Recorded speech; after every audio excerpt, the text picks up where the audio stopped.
Good day, mates. Ordinary Average Guy here, and today I'm going to be taking a look at the Ace Biblio by GiantMouse.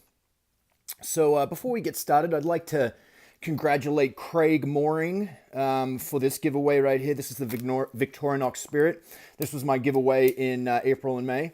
So congrats to Craig Mooring. I put everybody's name on a piece of paper, designated everybody a number, and then I just put the number into a random number generator, and Craig Mooring won. So congratulations, Craig Mooring. I'll try and get you a message. I haven't figured out how to direct message on YouTube yet, but I'll get it. I promise I'll get it.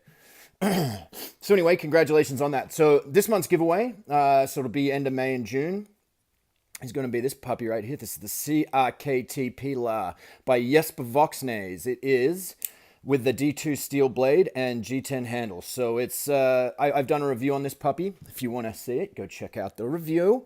But I'm be giving this guy away for free. So all you have to do is watch this video. When you get to the end, I will give you the details on how to win it. So speaking of Jesper Voxnaes, this right here is a Jesper Voxnaes design. So what is GiantMouse? And Anso, I should say as well. What is GiantMouse? GiantMouse was a company started in 2015 by Jesper Voxnaes and Jens Anso. The story goes they were sitting around a table with their buddy Jim Worth, who is a American entrepreneur. And they're sitting around the table, and Jesper and Jens were talking about how much they like working with each other. Yeah, we like designing, yes. Yes, I like to design with you too, yes. So their buddy Jim Worth goes, well, why don't you guys start a company together? And Jens and Jesper go, yeah, that sounds great. So then Jim goes, well, what should we call it? And Jesper looks at Jens and goes, York and Borken? And Jens goes, York and Borken. And Jim looks at them both and goes, York and Borken? What does this York and Borken mean? And Jens and Jesper look at each other and go, ha, silly American. It means the giant mouse. So that is 100% a true story, and that is how the GiantMouse company started and got its name. So there we go. So GiantMouse is a company that is owned by an American. Jim Worth, I think, owns the company. It's based out of San Francisco, California. Jesper and Jens, if you can't tell by that beautiful accent I did, are Danish. Denmark is this little tiny country sort of in the Nordic section of Europe. Very pretty place. I've never been there. I've seen lots of pictures though. Looks like a very pretty place, sort of very cold though, and sort of very hard people come out of there.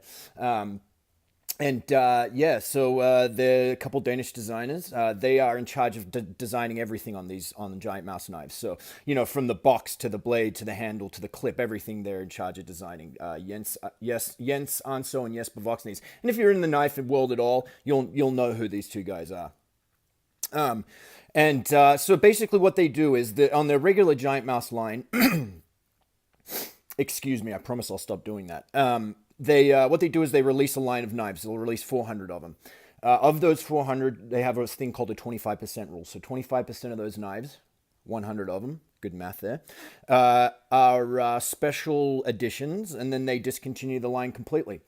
So this knife right here is part of their Ace line, though. Their Ace line doesn't follow those same guidelines. They restock they restock all their Ace knives until people stop buying them, basically. So this is their Ace line right here. All these come in different variations and sizes. Well, not sizes, but different color variations and flavors. That's no exception here for the Ace Biblio. So this is the G10 version. Now, the reason I like the G10 version is because of the polished satin blade here, as you can see. I'm a big fan of the polished satin blade and the black handle, polished satin blade. As you can see, that's a bit of a trend I have with the GiantMouse line. I like my knives like I like my women. So there you go. But it also comes in a micarta. You can get a tan micarta or like a green micarta, and that will have a tumbled blade on it. So, those are the different versions. The total length on these puppies is 6.8, like almost 7 inches, so 6.89 inches. So it's almost a 7-inch knife. So it's not a small knife by any means, but it's not huge. Handle length of 4 inches, so that means the blade's going to be 2.89 inches. Yeah, it's got a weight. This one here weighs about 4 ounces. The micarta version weighs a little less. It's like 3.7 ounces. So, keep that in mind when you're going to purchase them. The micarta does weigh a little bit less than this one. So let's get into it. So first off, great blade steel on this sucker. I think overall the blade is the star of the show on this. This knife is sort of based after their GM1 model, which is a really, really, really cool knife. But unfortunately, I'm a dirty, soulless lefty, so I cannot participate in that knife. So I'm able to participate with this one because it is ambidextrous. But anyway, this design is, very closely resembles their GM1 design, which is a design that they made for Brooklyn 12. It's, the GM1's like a slightly bigger, thicker, more streamlined version of that. Sorry, this one actually resembles the Brooklyn 12 model a lot more closely. But, that's another knife that was designed by Jesper and Jens. So, that's kind of the history of where this comes from. But the star of the show on this knife for me is the blade. Really cool blade, super slicey, and that's due to this just absolutely thin stock on this blade here, as you can see. Let's compare it to the Pilar. This is a very popular knife. Probably the most popular knife I own, as far as sales go. But you can see it has a lot of similarities to the to the Biblio, but it's got a lot of huge differences. Like the first one being the stock thickness. Look at just how thin this stock is. I mean, it is super thin, which makes, if we're combining this really super high grind, and this really nice big thick blade shape, thick in this diameter, this dimension, it just makes for a really slicey blade. To me, this is probably, out of the box, this was probably the sharpest knife I've ever owned straight out of the box. This and maybe the Sliver Axe by Spyderco. I mean, they're razor sharp. They come razor sharp out of the box, and they're really super slicey blades. And that is due to how thin it is, the shape, and just how high this grind is. And it's truly a pleasure to use to slice things like tomatoes and, whatever you want to slice with it. I don't know. Whatever you can slice with it. Sort of got this weird shape. It's sort of a sheep's footy blade, but you can see it's got this weird kind of at the end here. I don't know if you can tell on camera. It's almost got like a recurve at the end here on the tip, which makes it really good for doing these kind of slices right here. But I love the shape of the blade. I'm a sucker for a sheep's foot, as you guys know. My grandpa's a Kiwi, so, that gives me a propensity towards sheep-shaped things, and that's no exception here with the sheep's foot blade. Love the shape. Nice deep finger choil here for ergos, so, the blade's it's a fantastic blade. Love it, love it, love it. Super slicey. M390 is going to be your blade steel, which is a great steel. Why do we like M390? M390 is a great combination of edge retention, toughness, meaning it tends to roll instead of chip, and corrosion resistance. It's a great combination of those steels. Is it the best steel on the planet? I don't know, probably not. But for me, I think for anybody who's, just using the knife casually on an everyday, for an EDC, I think it's a perfect blade steel. It's a little on the spendy side though. You're hard pressed to find an inexpensive M390 blade, but you get what you pay for. So, that's part of it. So it's got a good little ball bearing action, pivot system on it, So you've got a couple different ways to open it. You got the flipper tab here. Love this flipper tab. It's super small, very tiny flipper tab, which means it carries really well in the pocket. Especially with this hump right here in the handle. Carries really well. It's not going to be rubbing up against your phone or your wallet, destroying things in your pocket. It's just a really nice flipper tab. I really like it. You got a couple ways to open it. You can, I promise you can. I'm just struggling a bit under the camera. You can Spidey flick it, and then you can just good old-fashioned thumb flick it if you need to. So good action on this thing. Not spectacular. We'll talk about that a little bit later. Thank you guys for making this ambi. I'm a dirty, soulless lefty. I hound knife makers to make their knives ambidextrous, or at least release some left-handed versions of it. But it's really easy to make a left-handed knife, guys. An ambidextrous knife. You just do it. it's pretty simple for me. Knife makers do it all over the world, and I think if you really wanted to, you could. So, thank you for making this ambidextrous. Good wire clip on it. I'm, not a, I like the wire clip. I'm a fan of the wire clip. It does tend to get a little bit hot spotty just by the nature of it, just because of these little humps right here. They tend to get a little hot spotty, but I think the good outweighs the bad with the, with the wire clip. And I am a fan of it, so, it's a good wire clip, and then, like I said, fully ambidextrous on that thing. I like the liners on this. It's got full stainless steel liners. They are not messing around with these liners either. They're not skeletonized at all.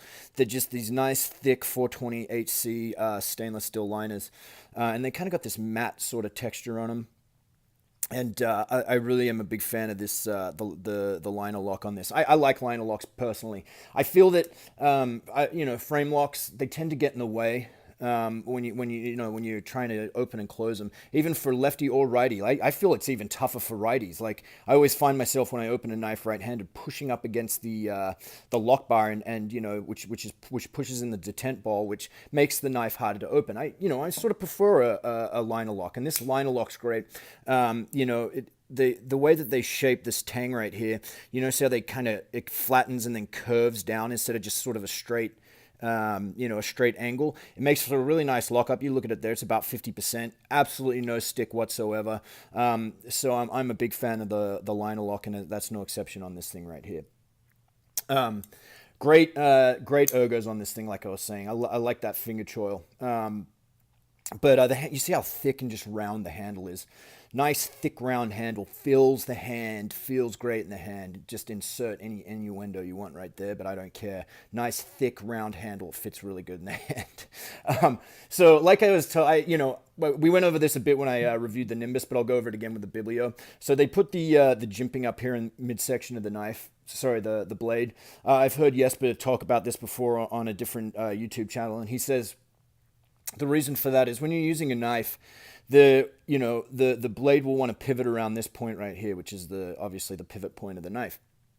So if you have the jimping down here, you have less control over the blade. If it's up here, you have full control over the blade. And when you hear that explained, you really do. It makes a ton of sense, and you go, oh, duh. And you wonder why more knife makers aren't doing it. Does that sound dumb? Duh.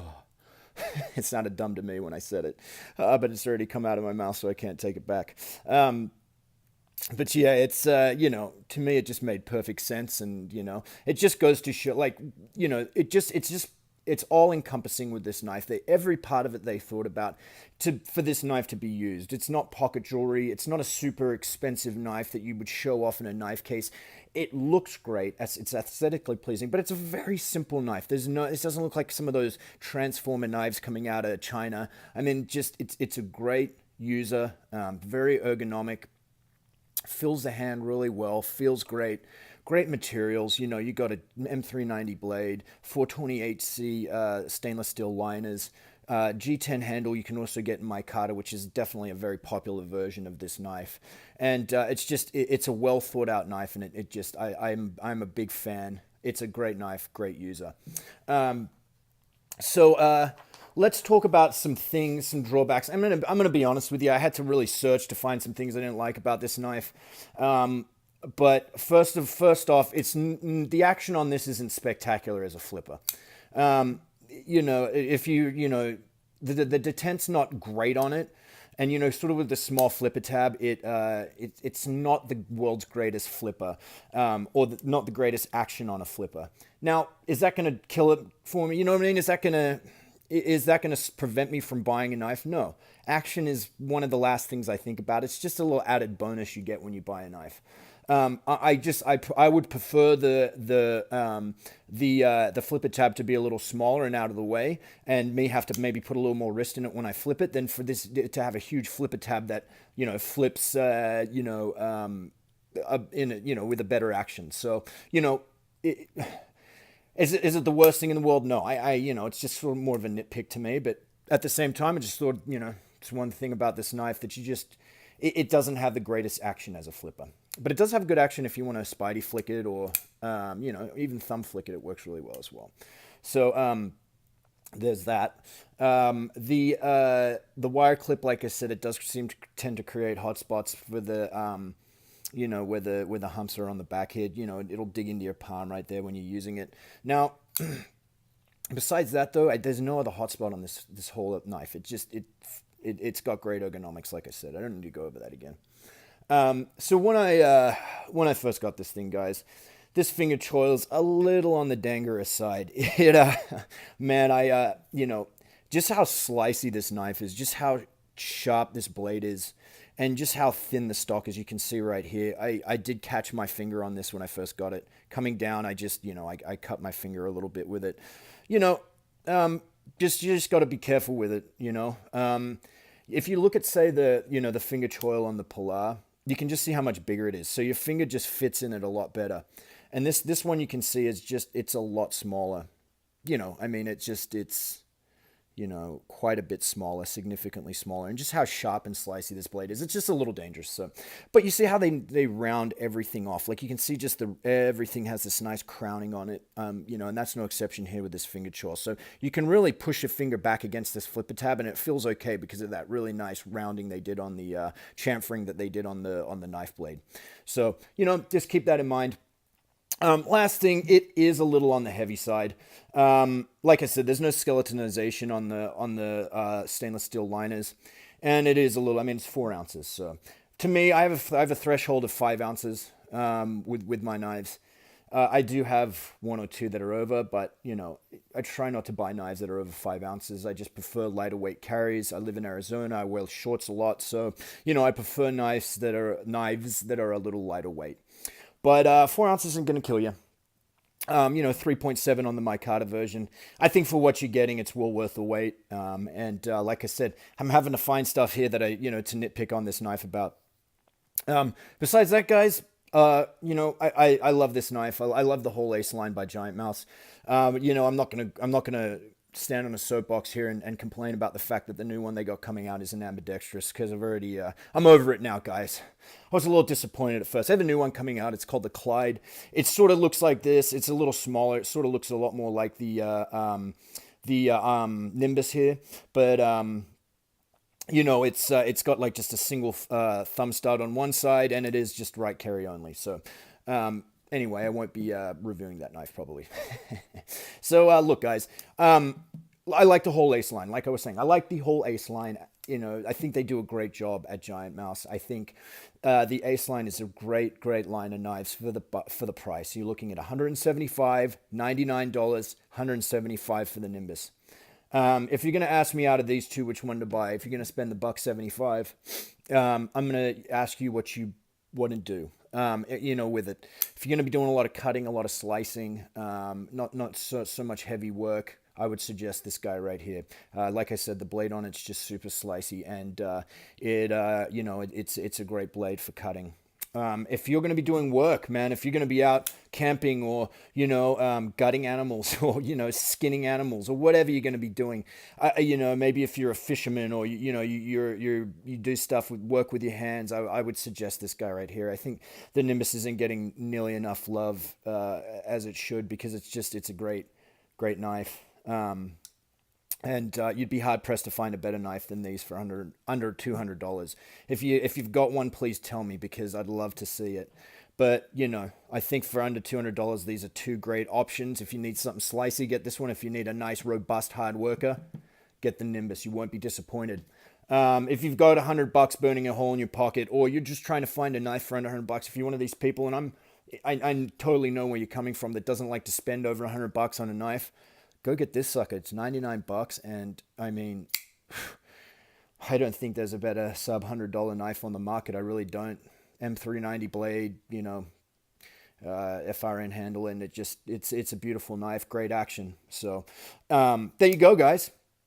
Now, check out these knives here. You've got the Iona, you got the Biblio, you got the Nimbus. Just from looking at them right here, I want you to let me know which one of the GiantMouse line that you like the best. The Ace line, I should say.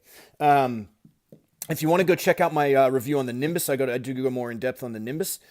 I haven't done a review on the Iona, but that one is coming. But tell me which one of these you like the look of the most. And leave a comment down in my comments. You've got to be subscribed to my channel. Please go over to my Instagram. I will put it right here.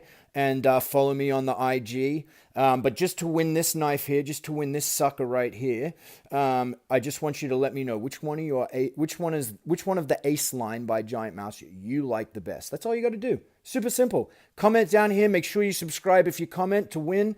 Like I said, congratulations to Craig Mooring for winning the Victorinox. I will be giving this away. I'm probably going to be giving this away the second week of June because I'm going fishing the last 2 weeks of June, man. I'll be going for like 12 days fly fishing, man. I can't wait. I'm going to be doing tons of videos. I got my GoPro, man. I'm going to be having this sucker out there with me camping. I'm going to have a couple knives with me. I'm going to be doing a lot of fishing, and I'm going to post some videos of that too. So thanks a lot for watching, guys. Like I said, please subscribe to my channel. Please follow me on Instagram, and I hope you like this video. Peace.